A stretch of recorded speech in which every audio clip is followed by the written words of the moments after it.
요한복음 14장 25절 26절 우리 다 같이 한 목소리로 합독하겠습니다. 내가 아직 너희와 함께 있어서 이 말을 너희에게 하였거니와 보혜사 곧 아버지께서 내 이름으로 보내실 성령 그가 너희에게 모든 것을 가르치고 내가 너희에게 말한 모든 것을 생각나게 하리라. 아멘. 사도신경은 지극히 삼위일체적입니다. 삼위일체란 하나님께서 존재하시는 신비한 방식일 거예요. 성부, 성자, 성령 한 분 하나님이시지만 서로 독립된 세 분으로 우리에게 나타나신다, 존재하신다라는 것입니다. 사도신경이 삼위일체적이라는 말은 사도신경의 구성이 삼위일체를 정확하게 표현하고 있다는 뜻입니다. 그러고 보니 지금까지 우리가 살펴본 사도신경의 흐름은 창조주이신 성부 하나님으로 시작해서 성자 예수님에 대해서 고백해 왔습니다. 그리고 오늘부터 성령 하나님을 고백해요. 한 분이 세 분이시고 세 분이 한 분이시다라는 사실은 우리가 이해하기 어려운 내용입니다. 그러나 성경이 알려주는 그대로 받고 믿을 뿐입니다. 그러면 성령 하나님은 어떤 분입니까? 성령 역시 하나님이시니 피조물이 아니죠. 그는 태초부터 계셨습니다. 천지창조의 첫 장면을 통해서 확인해 보겠습니다. 창세기 1장 1절부터 다 같이 시작. 태초에 하나님이 천지를 창조하시니라.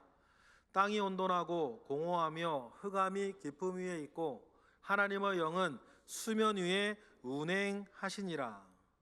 천지 창조 전에도 하나님의 영인 성령이 계셨습니다.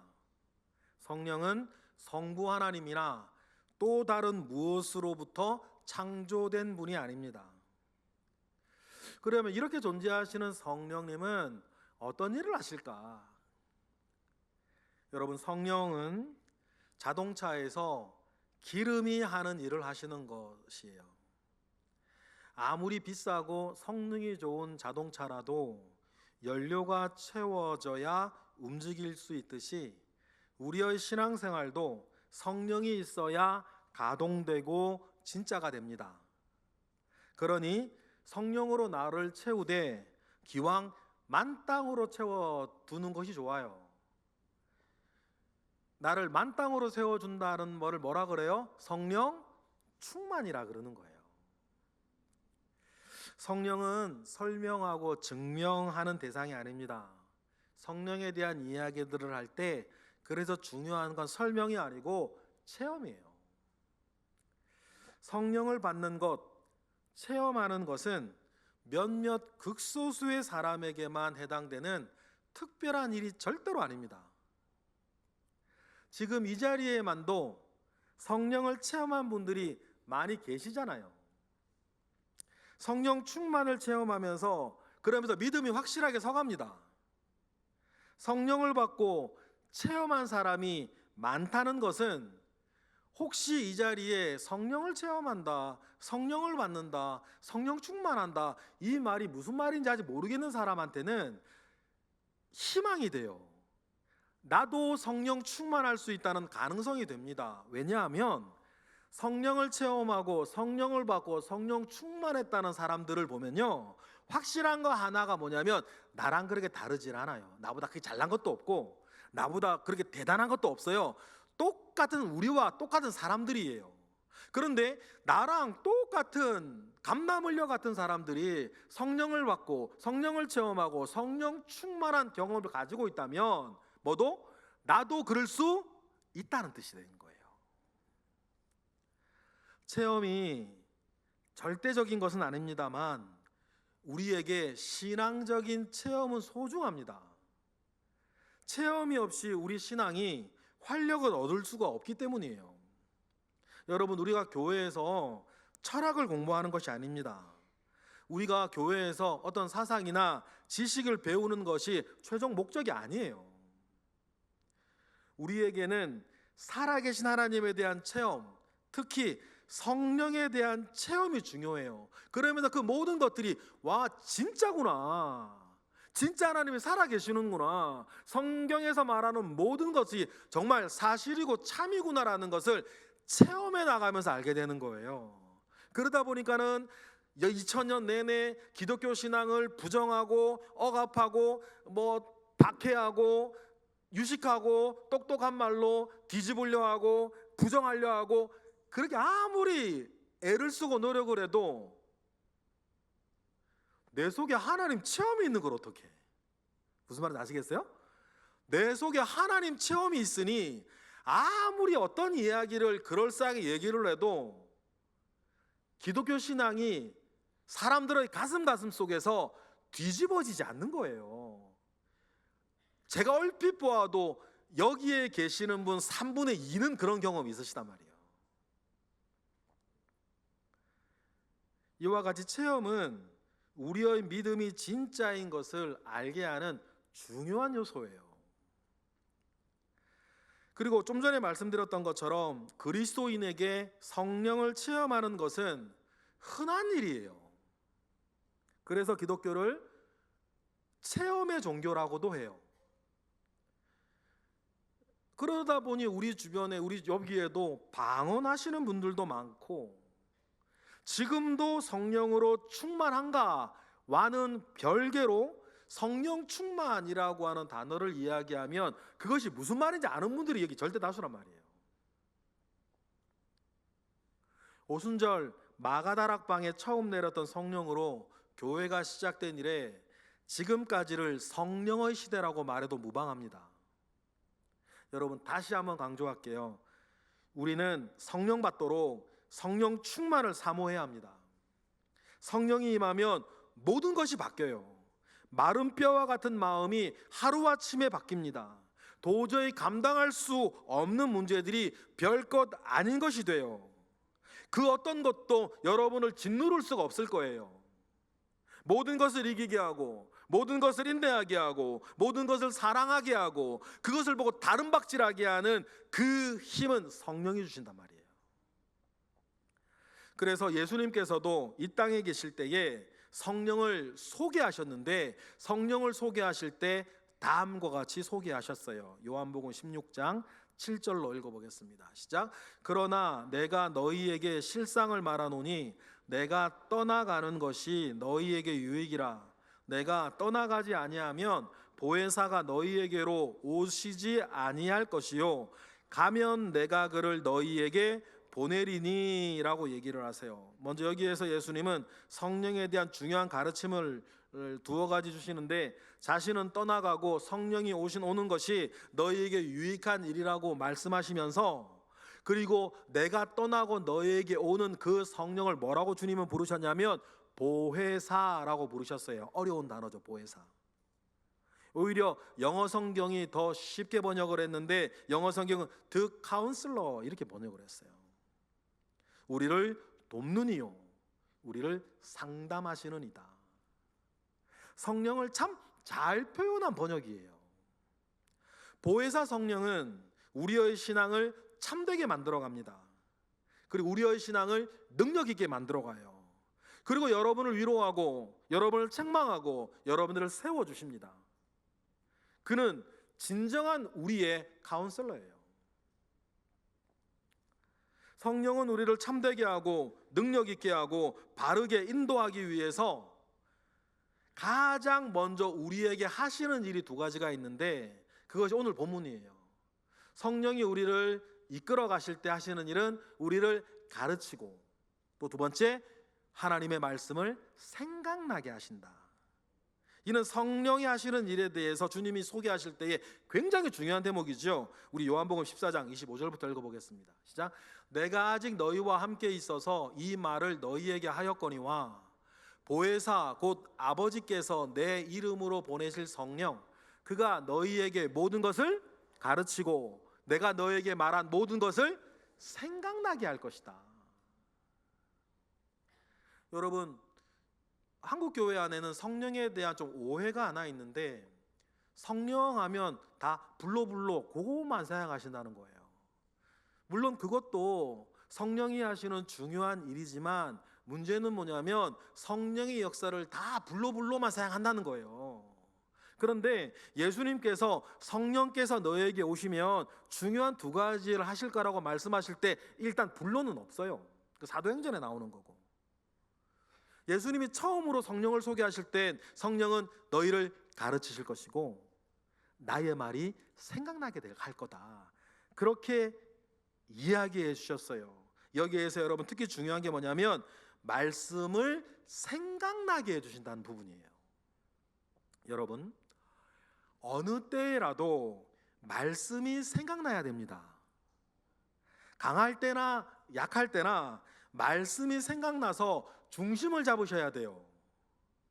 잘 나갈 때에 중심을 잡지 못하면 그 사람이 천박해집니다. 맞습니까? 약할 때에 중심을 잡지 못하면 그 사람이 속절없이 무너져요. 맞습니까? 여러분, 그래서 우리는 그때 떠오른 말씀으로 중심을 잡고 살아가야 돼요.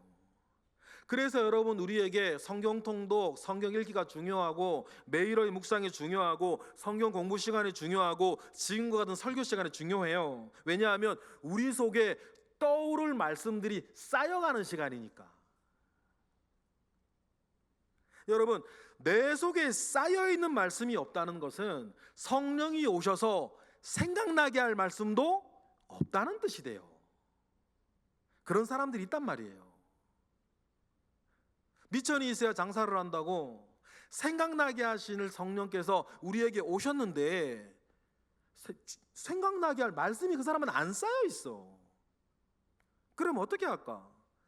성령이 뭐 다른 방법을 찾으실 수도 있지만 말씀 그대로 우리가 받을 때에 그러니까 내 속에 평상시에 말씀을 많이 쌓아가며 살아가는 것은 성령께서 나에게 오셔서 역사하시는 것을 돕는 나의 최선이라는 걸 아셔야 되는 거예요. 그래, 때로는 힘들고 때로는 부담스럽지만 여러분, 시간을 내어서 큐티하고 성경 읽고 공부하고 말씀을 듣는 걸 하셔야만 되는 거예요.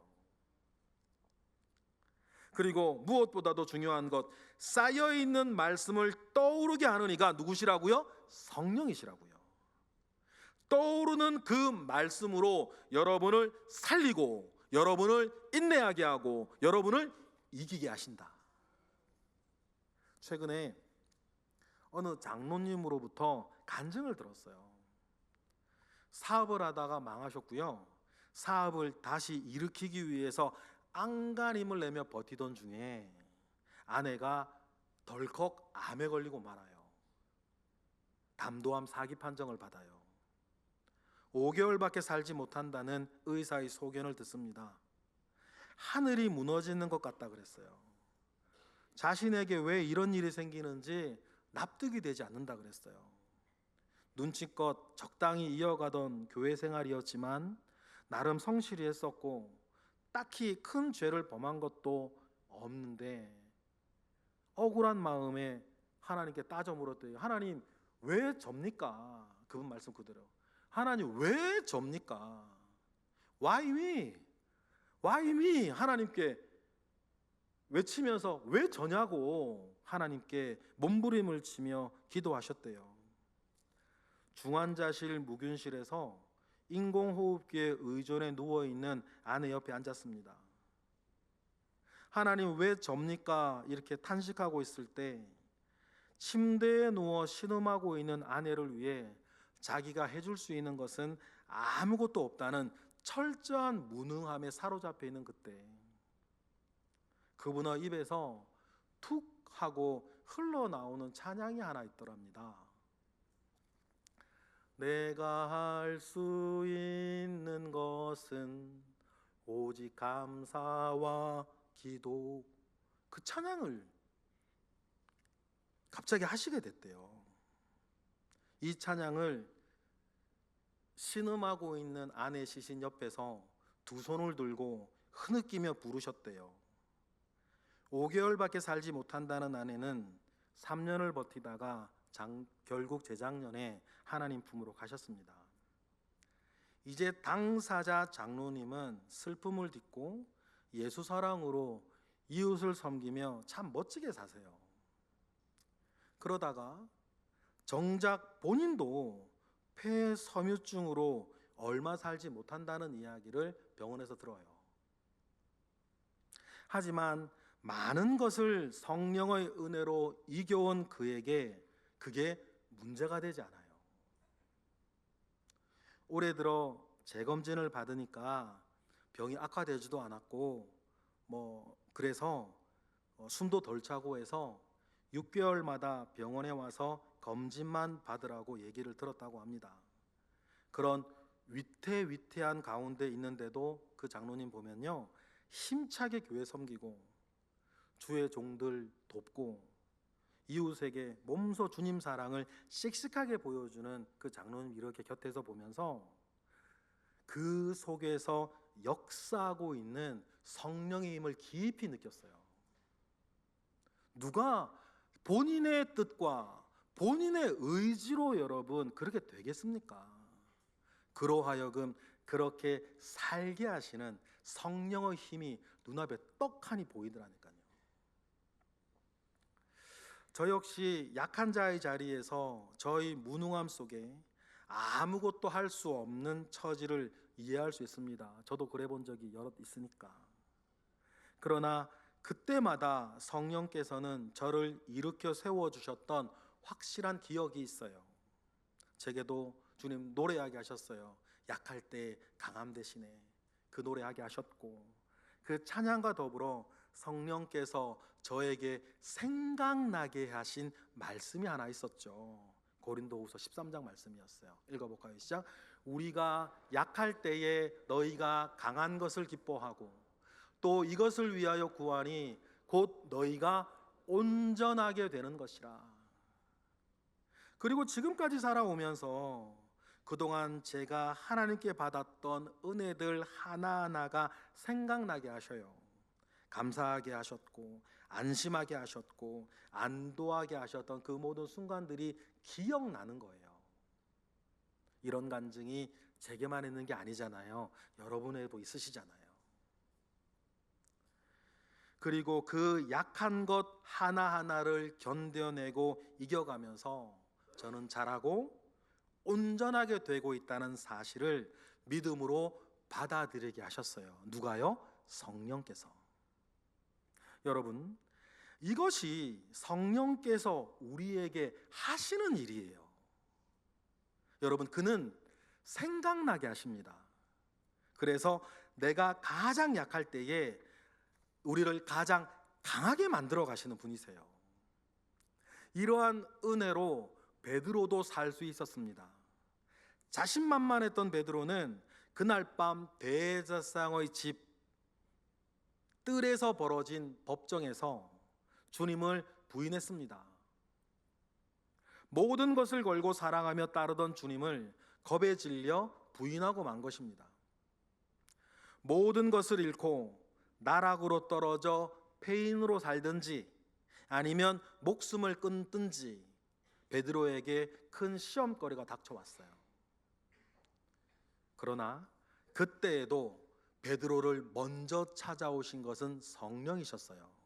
그리고 그 성령께서는 베드로에게 주님의 말씀을 생각나게 하세요.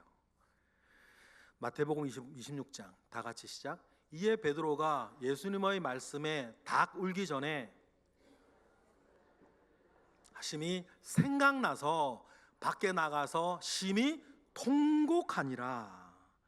생각나게 하시는 성령의 일이 그때 베드로에게 먼저 있었던 것입니다. 여러분, 주님의 말씀이 생각나면 결코 포기할 수 없고 결코 죽을 수 없는 더더욱 큰 은혜를 받는 것 아닙니까? 반면에 가룟 유다에게는 이것이 없었어요. 어떤 이유에서인지 알 수는 없지만 가룟 유다에게는 주님의 말씀이 생각나지 않았습니다. 본인이 거절했을지도 모르겠어요. 왜냐하면 주님은 베드로에게도 말씀하셨듯이 가룟 유다에게도 말씀하셨거든요.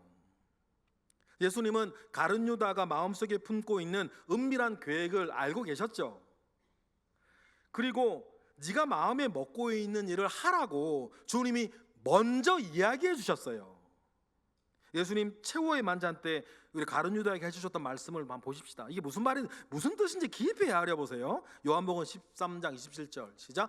조각을 받은 후 곧 사탄이 그 속에 들어간지라. 이에 예수께서 유다에게 이르시되 내가 하는 일을 속히 하라, 이렇게 말씀해 주셨단 말이에요. 내가 지금 하려 하는 것은 빨리 하라고. 이게 무슨 말일까요? 이 의미 아니겠어요? 네가 지금 하려고 하는 그 일은 네가 하는 게 아니라 내가 시키는 거야.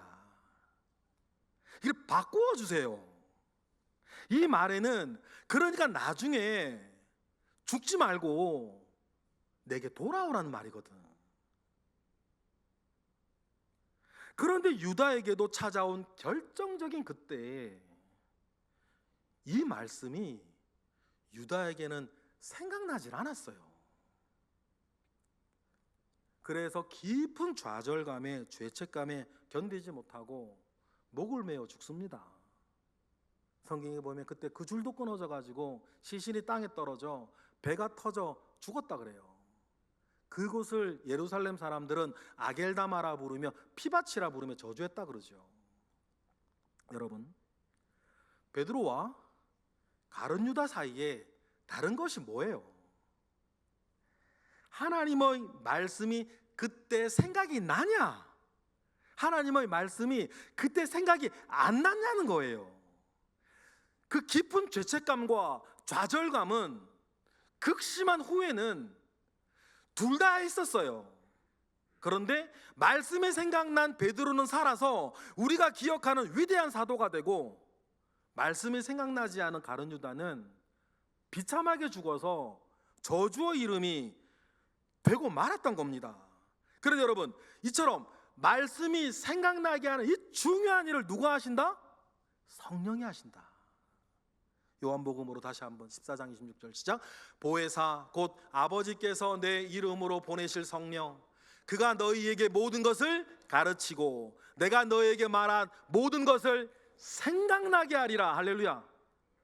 여러분, 일마다 때마다 하나님의 말씀이 생각나는 은혜가 있기를 주님의 이름으로 축복합니다. 그래야 살 수 있습니다. 그래야 인내할 수 있어요. 그래야 감당할 수 있고, 그래야 이길 수가 있는 거예요. 그래야 우리가 형편 따라 살지 않고 믿음 따라 살 수 있는 것 아닙니까? 성령은 우리에게 생각나게 하시는 것으로 일을 한다고 했습니다. 그러면 이 사역으로 우리에게는 어떤 일들이, 어떤 열매가 맺히게 될까? 어떻게 도우시는 성령님이실까?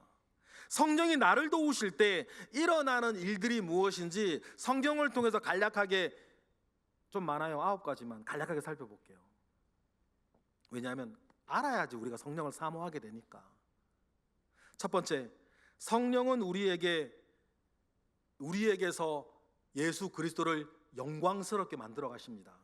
성령이 임하면 요한복음 16장 14절 시작. 그러나 진리의 성령이 오시면 그가 너희를 모든 진리 가운데로 인도하시리니 그가 스스로 말하지 않고 오직 들은 것을 말하며 장래일을 너희에게 알리시리라. 그가 내 영광을 나타내리니 내 것을 가지고 너희에게 알리시겠습니다. 그래서 성령이 임하면 여러분들에게서부터 예수 그리스도가 영광스러워진다.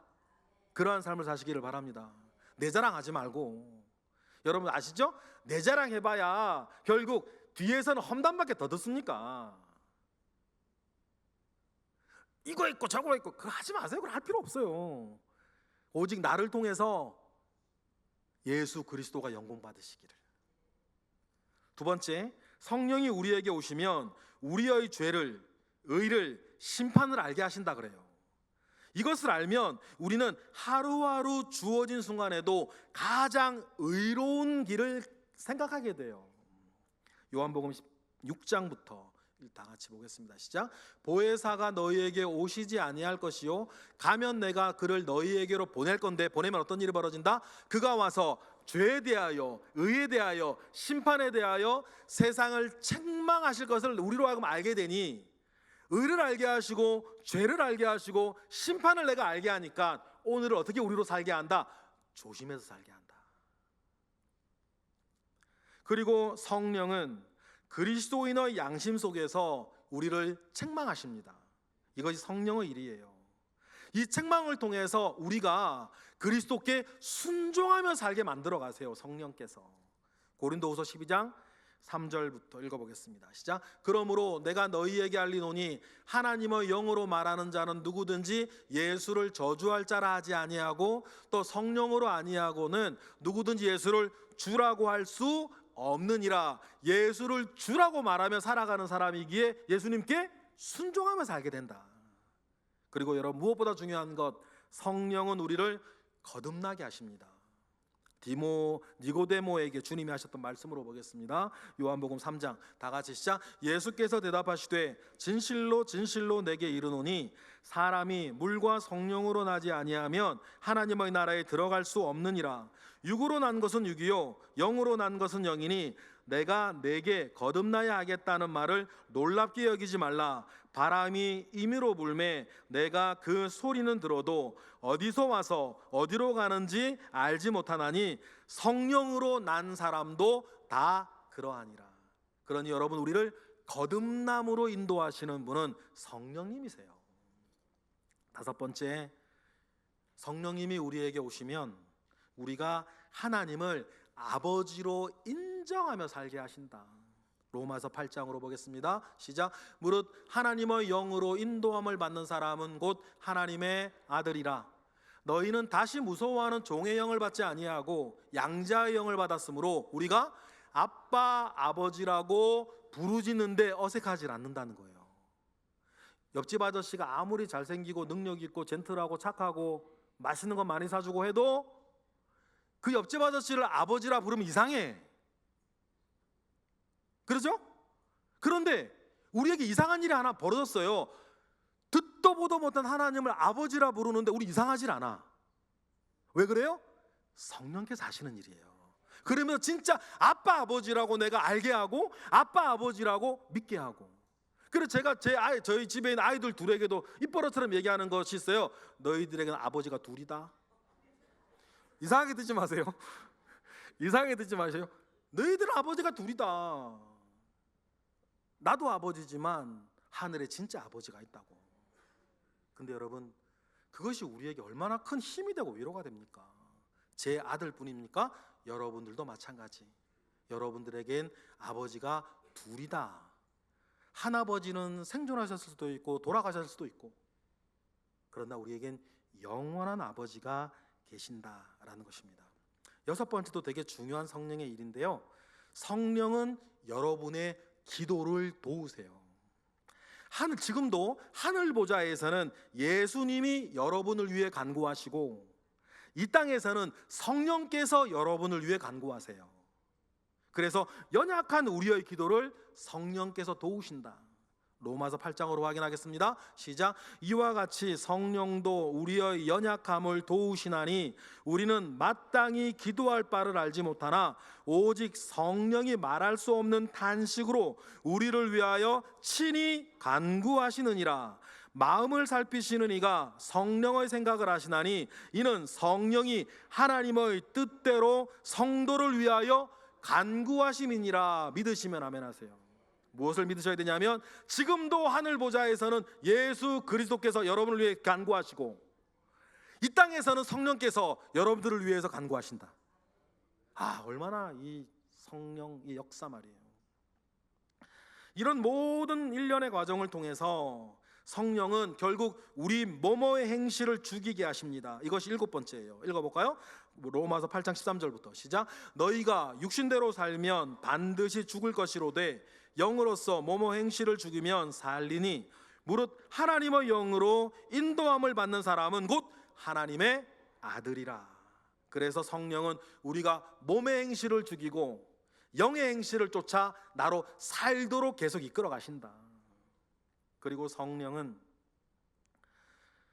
우리가 무엇인가를 감당해야 할 때에 감당할 수 있는 힘, 은사를 주신다. 여덟 번째죠. 읽어볼까요? 고린도전서로 좀 길지만 읽어보겠습니다. 시작. 각 사람에게 성령을 나타내심은 유익하게 하려 하심이라. 어떤 사람에게는 성령으로 말미암아 지혜의 말씀을, 어떤 사람에게는 같은 성령을 따라 지식의 말씀을, 어떤 사람에게는 같은 성령으로 믿음을, 어떤 사람에게는 한 성령으로 병 고치는 은사를, 어떤 사람에게는 능력 행함을, 어떤 사람에게는 예언함을, 어떤 사람에게는 영들 분별함을, 다른 사람에게는 각종 방언 말함을, 어떤 사람에게는 방언들 통역함을 주시나니 이 모든 일은 같은 한 성령이 행하사 그의 뜻대로 각 사람에게 나누어 주시는 것이니라. 할렐루야. 여러분, 지금 이 은사를 받지 않은 사람 아무도 없다. 힘을 필요한 이에게는 힘을 주시고, 지혜가 필요한 이에게는 지혜를 주시며, 평강이 필요한 이에게 평강을 주시고, 은혜가 필요한 이에게 은혜를 주신다. 누가? 성령께서 주신다. 그래서 교회를 세우고 유익을 끼치며 살아갈 수 있는 은사, 영어로 파워를 주신다. 그리하여 성령은 여러분 우리로 하여금 감당하며 살게 하신다. 그래, 내가 잘나서가 아니라 너희가 이 세상을 살며 감당하지 못할 시험을 당하는 법이 없나니 그 시험을 피할 길을 내사 우리를 온전하게 감당하게 하시는 이는 누구시다? 여러분이 아니라 성령이시다. 왜냐하면 성령은 나에게 감당할 수 있는 힘을 주시니까. 여러분, 이것이 성령의 일이에요. 그리고 이 모든 과정을 통해서 성령의 마지막 일, 성령이 하시는 일의 꽃과 같은 일을 통해서 성령은 나를, 이 지긋지긋한 이 나를 성령은 바꾸어 가신다. 그래서 마지막 9번째, 성령의 열매를 맺게 하신다. 갈라디아 5장으로 보겠습니다. 시작. 오직 성령의 열매는 사랑과 희락과 화평과 오래 참음과 자비와 양선과 충성과 온유와 절제니 이 같은 법을 금지할 법이 없느니라. 할렐루야. 이 정도 되니까 예수님은 우리에게 성령을 달라고, 성령을 구하라고 하신 거 아니겠습니까? 성령은 우리에게 주님이 주실 수 있는 가장 큰 축복이자 가장 큰 능력입니다. 우리가 믿게 하고 살게 하는 것은 여러분 성령이세요. 그러니 여러분, 그 무엇보다 성령을 구해서 성령을 받고 성령 충만한 우리가 되기를 주님의 이름으로 축복합니다. 우리가 사도신경을 통해서 성령을 믿사오며 라고 고백하는 이 짧은 글귀 하나에 이러한 엄청난 내용이 들어있다는 것을 여러분 믿으세요. 그리고 아셔요. 그리고 사도신경 고백할 때마다 성령을 믿사오며 라고 하는 내용이 담고 있는 것이 무엇인지를 기억하고 계속 고백하시기를 바랍니다. 그러니 여러분, 주님께서 우리에게 성령 달라고, 성령 구하라고 하셨고 다음과 같이 당부하신 것 아니겠습니까? 누가복음 11장으로 읽겠습니다. 다 같이 시작. 내가 또 너희에게 이르노니 구하라 그러면 너희에게 주실 것이요 찾으라 그러면 찾아낼 것이요 문을 두드리라 그러면 너희에게 열릴 것이니 구하는 이마다 받을 것이요 찾는 이는 찾아낼 것이요 두드리는 이에게는 열릴 것이니라. 너희가 악할지라도 좋은 것을 자식에게 줄 알거든 하물며 너희 하늘 아버지께서 구하는 자에게 무엇을?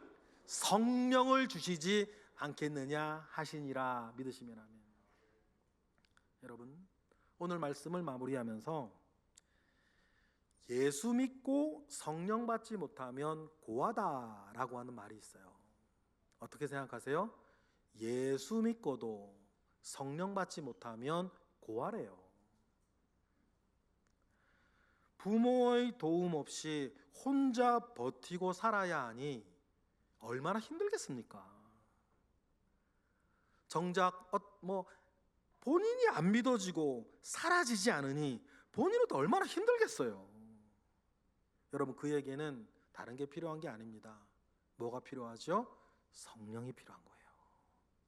성령을 구해야 합니다. 진정으로 사모하고 구하면 누구나 성령 받고 누구나 성령 충만할 수 있습니다. 우리 가운데 성령 충만을 경험했던 사람들이요, 그렇지 못한 분들보다 뭐 대단하거나 잘났거나 뛰어난 분들이 아니에요. 어쩌면 여러분도 못한 분일 수도 있어요. 그런데 이상하네요. 진정으로 구하면 주님이 성령을 주시고 성령 충만함을 누릴 수 있다. 우리 모두 성령 받고 성령 충만한 사람이 되시기를 축원합니다. 그래야 믿어지고 사라지고 이기고 승리하는 믿음의 전성기를 열지 않겠습니까? 성령이 함께 하시기를, 성령이 여러분과 함께 하시기를 주님의 이름으로 축복합니다. 기도하겠습니다. 할렐루야. 하나님, 감사와 영광을 올려드립니다. 크신 은혜 가운데에 우리와 함께 하시옵소서. 우리에게 성령 주셔서 성령 충만하게 하시고 성령과 함께 모든 것을 만나되 다시 만나게 하시옵소서. 예수 그리스도의 이름으로 기도드렸나이다. 아멘.